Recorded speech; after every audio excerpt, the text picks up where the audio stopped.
আসসালামু আলাইকুম।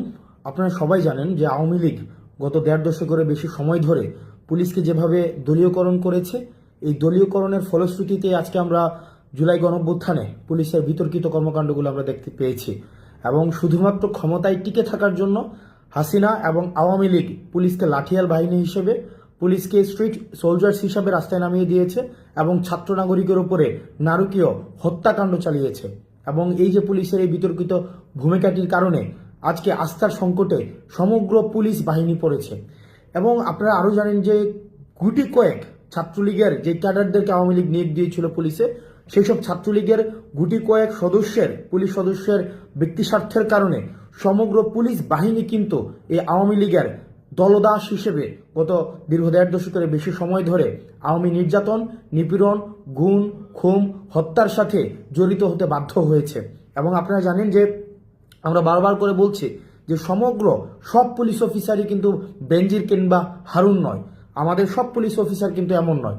সেই জায়গা থেকে এই জুলাই গণঅভ্যুত্থান পরবর্তী সময়ে এটি পুলিশের দায়িত্ব। মানুষের অনাস্থা যে কারণে তারা মানুষের অনাস্থার কারণ হয়েছে, এখন তাদেরকে কাজের মধ্য দিয়ে প্রমাণ করতে হবে তারা ছাত্র নাগরিকের পুলিশ এবং ছাত্র জনতার পুলিশ। ছাত্র নাগরিকের তারা গত 15 বছরের বিতর্কিত কর্মকাণ্ডের কারণে পুলিশের সাথে মানুষের একটি দূরত্ব তৈরি হয়েছে, ছাত্র নাগরিকের দূরত্ব তৈরি হয়েছে। এখন পুলিশ দায়িত্ব নিয়ে এটিকে সংশোধন করতে হবে। পুলিশ দায়িত্ব নিয়ে ছাত্র নাগরিকের সাথে পুলিশ তার যে বিতর্কিত কর্মকাণ্ডগুলোর সেগুলোর উত্তরণ ঘটাতে হবে। সেজন্য পুলিশ যে কাজটি করতে হবে সেটি মানুষের আস্থা অর্জনের জন্য পুলিশের মধ্যে যে মেন্টালিটি তৈরি হয়েছে। আজকে আমরা দেখেছি বেনজিরকে বক্তব্য দিয়েছে যে 90% পুলিশ আওয়ামী লীগের পুলিশ।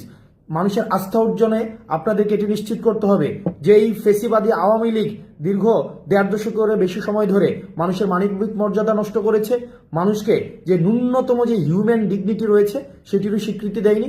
সেই জায়গা থেকে আপনারা এটি নিশ্চিত করতে হবে যে আওয়ামী লীগ যে ধরনের বিচার বহির্ভূত হত্যাকাণ্ড আপনাদেরকে সাথে জড়িয়ে সেখানে আওয়ামী লীগ প্রতিষ্ঠিত করেছে, সেই জায়গায় আপনারা আওয়ামী লীগের বিচার প্রক্রিয়াতে আওয়ামী লীগকে গ্রেফতার করার মধ্য দিয়ে এবং আওয়ামী লীগকে প্রতিহত করার মধ্য দিয়ে আওয়ামী লীগকে আপনারা যদি গ্রেফতার করেন, আওয়ামী লীগের যেই আইন বহির্ভূত বিধি বহির্ভূত যে ধরনের কার্যক্রমগুলো রয়েছে সেই কার্যক্রমগুলোতে আপনারা ছাত্র নাগরিকের সাথে নিয়ে আপনারা আইন শৃঙ্খলা পরিস্থিতি স্বাভাবিক করার ক্ষেত্রে আপনারা দৃশ্যমান ভূমিকা রাখেন, তাহলেই ছাত্র নাগরিকের যেই আস্থাটি রয়েছে সেই আস্থাটি ফিরে আসবে। আমরা আবারও বলছি, আমরা পুলিশকে প্রতিহিংসার কোনো প্রতীক বানাতে চাই না।